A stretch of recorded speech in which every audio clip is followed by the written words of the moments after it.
يا أيها الذين آمنوا إذا نودي للصلاة من يوم الجمعة فاسعوا إلى ذكر الله وذروا البيع. ونعوذ بالله من شرور أنفسنا ومن سيئات أعمالنا. من يهده الله فلا مضل له ومن يضلل فلا هادي له، وأشهد أن لا إله إلا الله وحده لا شريك له، وأشهد أن محمدًا عبده ورسوله. أعوذ بالله السميع العليم من الشيطان الرجيم. بسم الله الرحمن الرحيم. يا أيها الذين آمنوا اتقوا الله حق تقاته ولا تموتن إلا وأنتم مسلمون. يا أيها الناس اتقوا ربكم الذي خلقكم من نفس واحدة وخلق منها زوجها وبث منهما رجالا كثيرا ونساء، واتقوا الله الذي تساءلون به والأرحام إن الله كان عليكم رقيبا. يا أيها الذين آمنوا اتقوا الله وقولوا قولا سديدا يصلح لكم أعمالكم ويغفر لكم ذنوبكم، ومن يطع الله ورسوله فقد فاز فوزا عظيما. أما بعد، فإن خير الحديث كتاب الله، وخير الهدي هدي محمد صلى الله عليه وسلم، وشر الأمور محدثاتها، وكل محدثة بدعة، وكل بدعة ضلالة، وكل ضلالة في النار. ساری تعریفیں بزرگ و بڑائی اس وحدہ لا شریک لہ کے لیے لائق و زیبا ہے، جس نے ہمیں اشرف المخلوقات بنایا، جس نے ہمیں ایک ایسا دین دیا جو قیامت تک کے لیے کارآمد ہے۔ بے شمار درود و سلام ہو تمام انبیاء اور رسل پر، خصوصاً خاتم النبیین جناب مصطفیٰ محمد صلی اللہ علیہ وسلم پر، آپ کے صحابہ، اہل بیت، تابعین، تبع تابعین، سلف صالحین پر، اور ان سارے مسلمانوں پر جنہوں نے آپ صلی اللہ علیہ وسلم کی احسان کے ساتھ پیروی کی۔ میرے بھائی بزرگوں، نوجوانوں، عزیز بچوں اور محترم خواتین، یہ مہینہ سفر کا مہینہ چل رہا ہے۔ اس کے تعلق سے کچھ باتیں عرض کرنے سے پہلے تمہیداً میں یہ بات آپ کے سامنے عرض کرنا چاہتا ہوں کہ ہر مسلمان کا یہ عقیدہ ہونا چاہیے کہ اللہ تبارک و تعالیٰ ہی ہر قسم کے نفع و نقصان کا مالک ہے، اور ہمیں اللہ ہی سے مدد لینی چاہیے۔ اللہ کے علاوہ کسی دوسرے سے مدد لینا، مدد مانگنا، یہ شرک ہے۔ نماز کے ہر رکعت میں ہم سورۃ الفاتحہ تلاوت کرتے ہیں، جس کی پہلی آیت الحمدللہ رب العالمین، ساری تعریفات صرف اور صرف اللہ کے لیے ہے۔ الرحمن الرحیم، جو رحمان الرحیم ہے، مالک یوم الدین، جو یوم جزا کا مالک ہے، ایاک نعبد و ایاک نستعین، اے اللہ ہم تیری ہی عبادت کرتے ہیں اور تجھ سے ہی مدد مانگتے ہیں۔ تو ہمارا اور ہر مسلمان کا یہ عقیدہ ہے کہ مدد صرف اللہ سے مانگنی چاہیے، نفع و نقصان کا مالک صرف اللہ تبارک و تعالیٰ ہے۔ نہ کسی ولی کے پاس، نہ کسی بزرگ کے پاس، نہ کسی صاحب دولت کے پاس، نہ کسی مالدار کے پاس، نہ کسی عالم کے پاس، نہ کسی متولی کے پاس، نہ کسی وزیر اعظم کے پاس، نہ کسی نبی کے پاس یہ اختیار نہیں ہے کہ وہ آپ کو نفع اور نقصان پہنچا سکے۔ دنیاوی طور پر کبھی آپ کا پڑوسی آپ کو نقصان پہنچاتا ہے، لیکن وہ نقصان ٹیمپریری، عارضی ہوتا ہے۔ کوئی پڑوسی آپ کو فائدہ پہنچاتا، دنیاوی فائدہ، وہ بھی ایک عارضی فائدہ ہوتا ہے۔ 10 منٹ، 15 منٹ، یا کچھ قرضہ دے دیا تو آپ اس سے بزنس شروع کر لے، تو دنیا میں جب تک آپ ہیں اس وقت تک کہ وہ فائدہ پہنچا رہا ہے، لیکن حقیقی نفع و نقصان کا مالک صرف اور صرف اللہ تبارک و تعالیٰ ہی ہمارا عقیدہ ہے۔ یہاں تک کہ اللہ کے نبی کریم صلی اللہ علیہ وسلم نے قرآن مجید میں بڑے واضح انداز میں فرما دیا قُل لا أملك لنفسي نفعا ولا ضرا، اے نبی آپ کہہ دیجئے کہ میں اپنے لیے نہ کسی نفع کا مالک ہوں نہ کسی نقصان کا مالک ہوں، الا ما شاء اللہ، ہاں اگر اللہ چاہے تو میں تمہیں کوئی فائدہ پہنچا سکتا ہوں، لیکن بذات خود میں کسی نفع نقصان کا مالک نہیں ہوں۔ اسی طرح اللہ کے نبی کریم صلی اللہ علیہ وسلم نے آگے فرمایا وَلَوْ كُنْتُ أَعْلَمُ الْغَيْبَ لَاسْتَكْثَرْتُ مِنَ الْخَيْرِ، اگر میں غیب کو جانتا تو بہت ساری اچھی چیزیں میں کر لیتا، اور آپ کو بھی اگر تھوڑی دیر کے بعد کیا ہونے والا ہے، کل کیا ہونے والا ہے، تو آپ اس کے پریکاشن لے سکتے ہیں، لیکن غیب کا علم بھی صرف اللہ تبارک و تعالیٰ کو ہے، وہ وحدہ لا شریک لہ ہے، ان ساری چیزوں کا مالک صرف اور صرف اللہ تبارک و تعالیٰ ہے۔ اس آیت میں جب ہمیں معلوم ہو گیا کہ انبیاء یہاں تک کہ خاتم النبیین جناب مصطفیٰ محمد صلی اللہ علیہ وسلم بھی کسی نفع و نقصان کے مالک نہیں ہیں، یہ عقیدہ، یہ اسٹیٹمنٹ قرآن مجید کے مختلف مقامات پر بیان کیا گیا ہے۔ اللہ تبارک و تعالیٰ فرماتا ہے قُلْ أَفَرَأَيْتُم مَّا تَدْعُونَ مِن دُونِ اللَّهِ إِنْ أَرَادَنِي اللَّهُ بِضُرٍّ هَلْ هُنَّ كَاشِفَاتُ ضُرِّهِ أَوْ أَرَادَنِي بِرَحْمَةٍ هَلْ هُنَّ مُمْسِكَاتُ رَحْمَتِهِ قُلْ حَسْبِيَ اللَّهُ عَلَيْهِ يَتَوَكَّلُ الْمُتَوَكِّلُونَ۔ اے نبی آپ کہہ دیجئے لوگوں سے تمہارا کیا خیال ہے جن معبودوں کی تم عبادت کرتے ہو، جنہیں تم پکارتے ہو۔ انسان کسی کی عبادت کرتا ہے تو اس کے تعلق سے اس کا یہ عقیدہ ہوتا ہے کہ مجھے نفع پہنچائے گا نقصان پہنچائے گا۔ اللہ تبارک و تعالیٰ کہتا ہے ان معبودوں کے تعلق سے بتاؤ کیا وہ اللہ کی جانب سے آئے ہوئے کسی نقصان کو دور کر دیں گے؟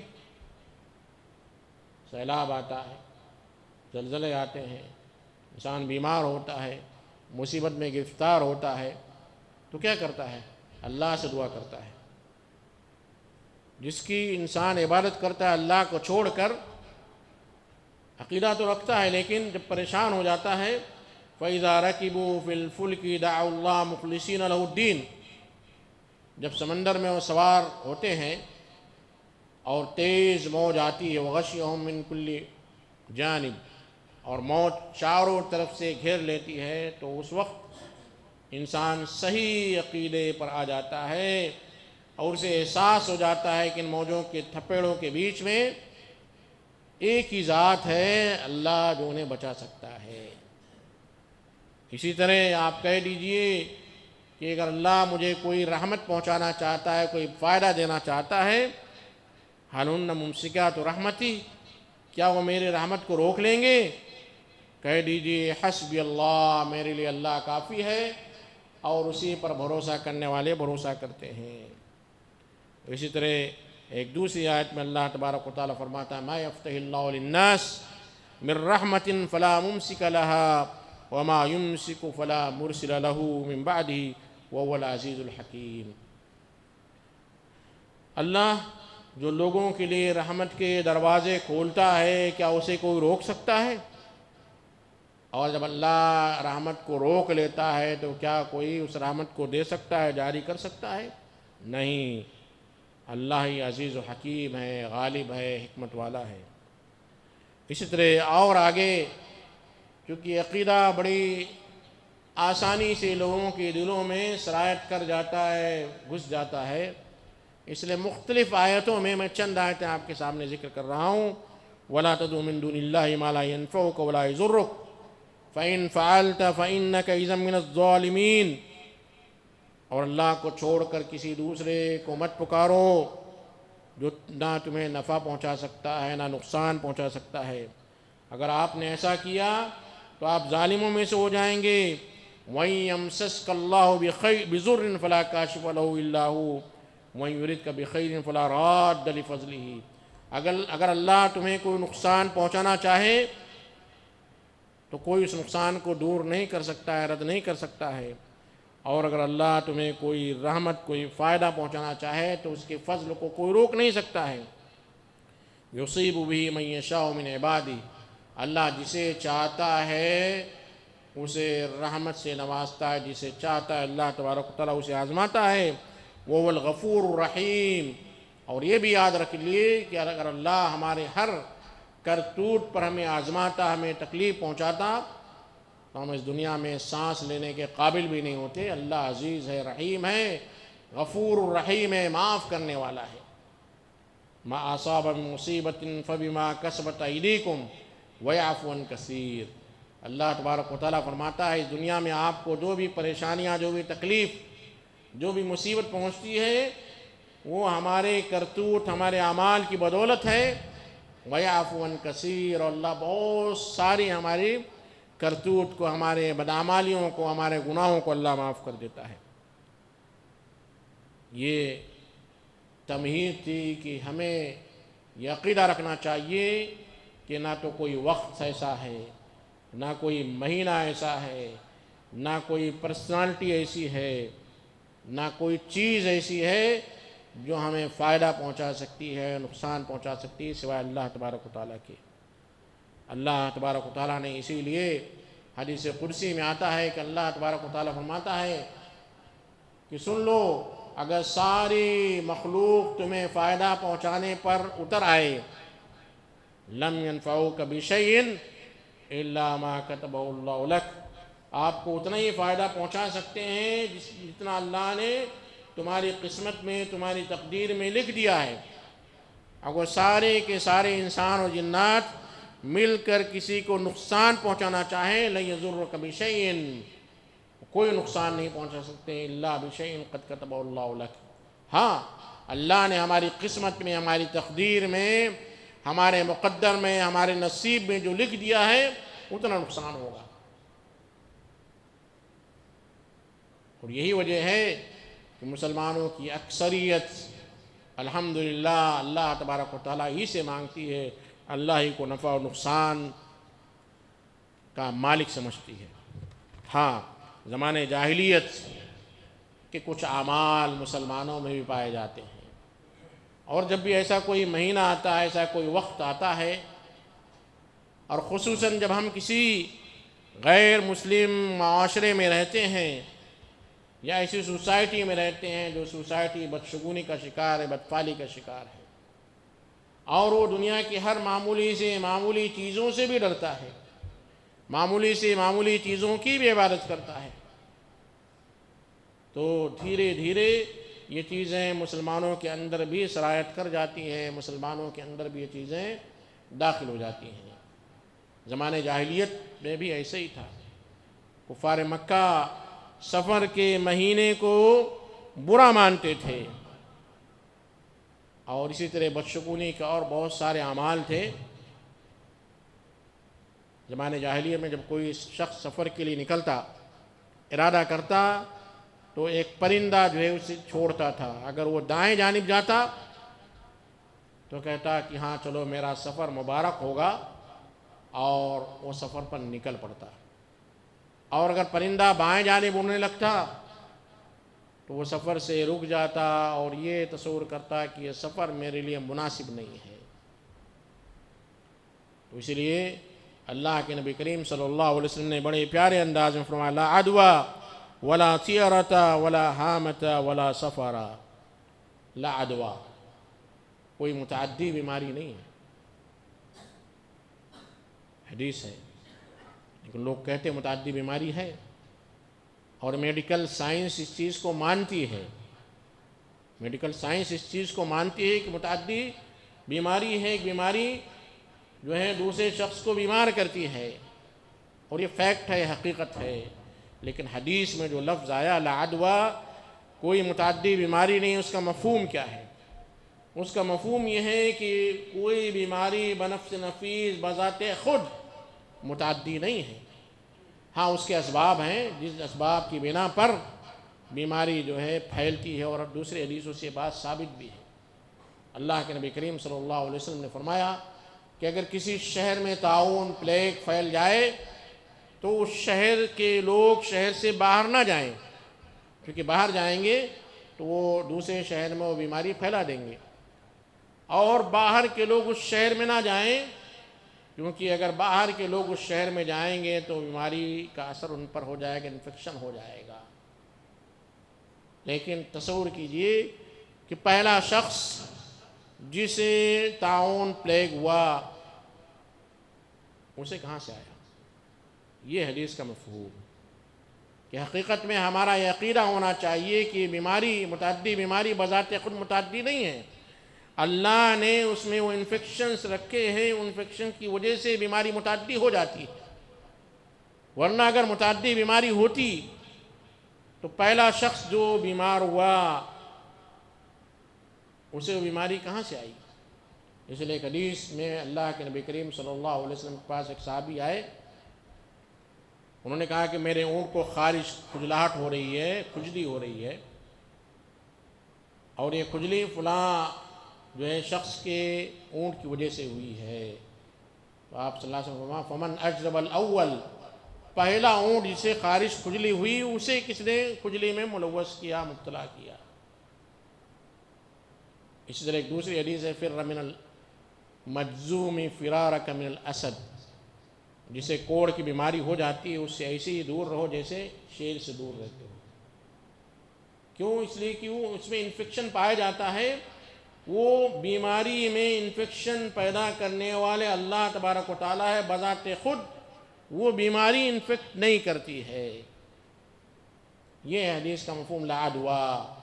اس لیے ایک حدیث بڑی پیاری حدیث ہے کہ اللہ کے نبی کریم صلی اللہ علیہ وسلم فرمایا 70,000 من امتی یدخلون الجنت بغیر حساب، میری امت میں سے 70,000 لوگ جنت میں بغیر حساب و کتاب کے داخل ہو جائیں گے۔ صحابہ نے پوچھا وہ کون ہے؟ آپ نے فرمایا ایسے لوگ ہیں نہ رقیہ کرتے ہیں، نہ رقیہ کراتے ہیں، نہ دوا لیتے ہیں، نہ علاج کرتے ہیں، یعنی ان کا ٹرسٹ، ان کا بھروسہ، ان کا توکل اللہ تبارک و تعالیٰ پر اتنا قوی ہے، اتنا مضبوط ہے کہ وہ سوچتے ہیں کہ بیماری دینے والا اللہ تبارک و تعالیٰ ہے۔ ہاں اسی لیے چونکہ انسان کمزور عقیدے والا ہے، تو اسی لیے حدیث آتی ہے کہ اللہ نے جو بھی مرض دنیا میں نازل کیا اس مرض کی شفا بھی اللہ نے نازل کیا، فتداووا، تو تم دوا لے لیا کرو، علاج معالجہ کر لیا کرو، علاج معالجہ کرنا چاہیے۔ لا عدویٰ ولا طیرۃ، اور پرندوں کو اڑا کر بدشگونی لینا جائز نہیں ہے، ولا ہامۃ، اور نہ ہی ماہ سفر سے کوئی بدشگونی لینا، ولا سفر، اور نہ ماہ سفر سے کوئی بدشگونی لینا جائز ہے۔ زمانے جاہلیت میں لوگ سفر کے مہینے کو منحوس مانتے تھے، اور آج بھی مسلمانوں میں بہت سارے ایسے افراد پائے جاتے ہیں جو سفر کے مہینے میں خاص طور پر کوئی بھی کام شروع نہیں کرتے۔ بزنس شروع کرنا ہے سفر کے بعد کریں گے، چونکہ سفر کا مہینہ منحوس ہے، یہ عقیدہ پایا جاتا ہے، جبکہ صحیح جیسا کہ میں نے شروع میں ذکر کیا کہ نفع اور نقصان کسی مہینے سے، کسی وقت سے متعلق نہیں ہے۔ ہاں کچھ اوقات میں برکت کا تذکرہ آتا ہے، جیسے صبح سویرے انسان کا تجارت کے لیے نکلنا، کام دھندے کے لیے نکلنا، اس میں برکت اللہ تبارک و تعالیٰ نے رکھی ہے، اور اللہ کے نبی کریم صلی اللہ علیہ وسلم نے اس کے تعلق سے دعا بھی کی، اللہم بارک لامتی فی بکورہا، اے اللہ میری امت کے صبح سویرے نکلنے میں، رزق حاصل کرنے میں برکت عطا فرما۔ اسی طرح عبداللہ بن عمرو رضی اللہ تعالیٰ عنہ سے روایت ہے، بڑی پیاری روایت ہے، غور کا مقام ہے، غور کرنا چاہیے کہ من ردت الطیرۃ عن حاجتہ فقد اشرک، جس نے بدفعلی لے کر، بدشگونی لے کر کام نہیں کیا، کام چھوڑ دیا۔ اس حدیث میں طیرہ کا لفظ ہے، یعنی پرندہ اڑا کر بدشگونی لینا، جبکہ بدشگونی کے بہت سارے طریقے ہمارے معاشرے میں رائج ہیں، جیسے آپ صبح نکل رہے تھے، آپ کے سامنے سے ایک بلی پاس ہو گئی، گزر گئی، تو آج میرا پورا دن خراب جائے گا، یہ تصور کرنا۔ یا اسی طرح صبح آپ اٹھے، آپ نے دروازہ کھولا اور سامنے آپ کو ایک فقیر نظر آیا، تو آپ اس دن جو ہے دوبارہ گھر میں واپس ہو جاتے ہیں کہ کہیں میرا پورا کا پورا دن خراب نہ ہو۔ یا اس قسم کے اور بہت سارے عقیدے پائے جاتے ہیں جو مجھے بھی نہیں معلوم ہیں، خصوصاً گاؤں کھیڑوں میں خواتین میں خصوصاً ایسی چیزیں بڑی زیادہ رائج ہیں کہ ایسا کریں گے تو ایسا ہوگا، ایسا کریں گے تو ایسا ہوگا۔ خصوصاً جو نیو بارن جو بچہ ہوتا ہے نا، چھوٹا بچہ جو پیدا ہوتا ہے، اس کے تعلق سے ایسے ایسے توہمات، ایسے ایسے جو ہیں بدشگونی اور بدفعلی کے چیزیں پائی جاتی ہیں۔ یہ ساری چیزیں فقط اشرکا، گویا کہ اس نے شرک کیا۔ کیوں؟ اسے شرک کیوں کہا گیا؟ جب ایک مسلمان کا عقیدہ ہے کہ نفع و نقصان کا مالک صرف اور صرف اللہ تبارک و تعالیٰ ہے، ہم اللہ ہی سے مدد مانگتے ہیں، اللہ ہی کی عبادت کرتے ہیں۔ اللہ کے نبی کریم صلی اللہ علیہ وسلم نے فرما دیا کہ نفع و نقصان کا میں مالک نہ ہوں، صرف اللہ مالک ہے۔ تو جب ہم اس ملکیت میں پارٹنرشپ دیتے ہیں، اس ملکیت میں کسی کو شریک ٹھہراتے ہیں، اسی لیے اسے شرک کہا گیا۔ لہذا بدفعلی لینا، کسی چیز کو منحوس سمجھنا کہ اگر آپ کے ٹیرس پر اگر جو الو بیٹھ گیا تو لوگ اسے منحوس سمجھتے ہیں اور گھر کو چینج کرنے کی کوشش کرتے ہیں۔ تو یہ اس قسم کی جتنی بھی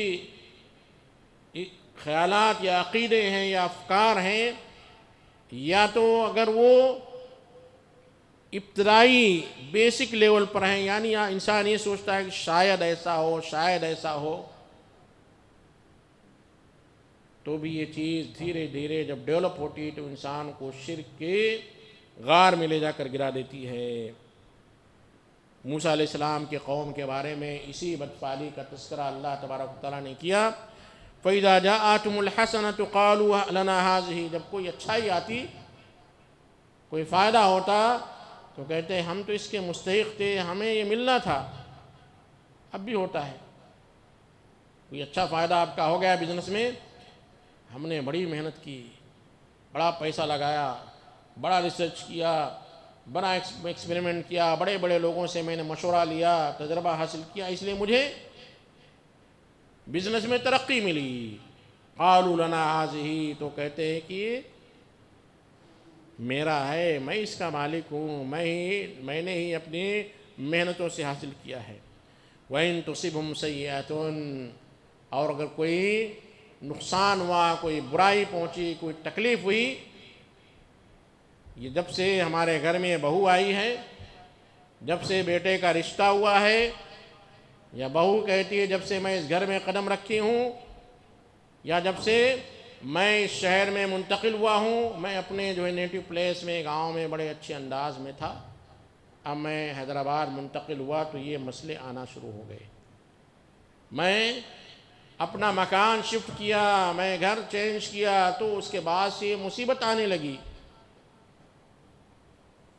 فقط اشرکا، تو گویا کہ اس نے شرک کیا۔ اور یہ موسیٰ علیہ السلام کے قوم کے بارے میں کہا گیا یطیروا بموسیٰ، تو کہتے تھے کہ موسیٰ علیہ السلام کی وجہ سے ہی ہے، یہ موسیٰ علیہ السلام کی وجہ سے، جب سے آئے دعوت تبلیغ کا کام کرنے لگے، جب سے ہم پریشانی میں مبتلا ہو گئے۔ الا انما طائرهم عند اللہ، سن لو ان کی بدشگونی اللہ کی جانب سے ہے، لیکن اکثر لوگ اسے سمجھتے نہیں ہیں۔ لہذا ہمارا یہ ایمان ہونا چاہیے کہ کوئی بھی بدفعلی، کوئی بدشگونی کا جو طریقہ ہے وہ شرک کے غار میں لے جا کر ڈھکیل دیتا ہے۔ اور اللہ کے نبی کریم صلی اللہ علیہ وسلم نے اسی لیے فرمایا تھا کہ میری امت میں 4 چیزیں ایسی ہیں جسے لوگ چھوڑیں گے نہیں۔ ان میں سے ایک الفخر فی الاحساب، اپنے حسب و نسب میں فخر کرنا، میں تو بڑے اونچے خاندان کا ہوں۔ آج بھی شادیوں میں رکاوٹیں ہوتی ہیں کہ یہ جو ہے ہمارے سید خاندان کا نہیں، یہ خان نہیں ہے، یہ پٹھان نہیں ہے، یہ انصاری ہے، یہ فلاں ہے، یہ فلاں ہے۔ والطعن فی الانساب، اور نسب میں جو ہے طعنہ زنی کرنا، والاستسقاء بالنجوم، اور ستارے دیکھ کر یہ سوچنا کہ آج بارش ہوگی، والنیاحۃ، اور مرنے کے بعد جو ہے خوب رونا نوحہ کرنا۔ اس قسم کی جو چیزیں ہیں، اگر کوئی شخص یہ سوچتا ہے کہ اس کی وجہ سے بارش ہوتی ہے، اس کی وجہ سے یہ ہوتا ہے، اس کی وجہ سے ایسی مصیبت آتی ہے، اس کی وجہ سے یہ ہوتا ہے، تو یہ ساری چیزیں انسان کو شرک کے غار میں لے جا کر ڈھکیل دیتی ہے۔ ایک حدیث ہے اللہ کے نبی کریم صلی اللہ علیہ وسلم فرماتے ہیں اصبح من عبادی مؤمن بی و کافر، میرے بندوں میں کچھ لوگ صبح ایمان کی حالت میں بیدار ہوئے اور کچھ لوگ کفر کی حالت میں بیدار ہوئے۔ جس نے کہا تطیرنا مطرنا بفضل اللہ، اللہ کی رحمت اور اللہ کے فضل سے بارش ہوئی ہے، فذلک مومن، تو وہ مومن ہے۔ اور جس نے کہا کہ فلاں ستارے کی وجہ سے بارش ہوئی ہے، وہ کافر ہے اور وہ ستاروں پر ایمان لانے والا ہے۔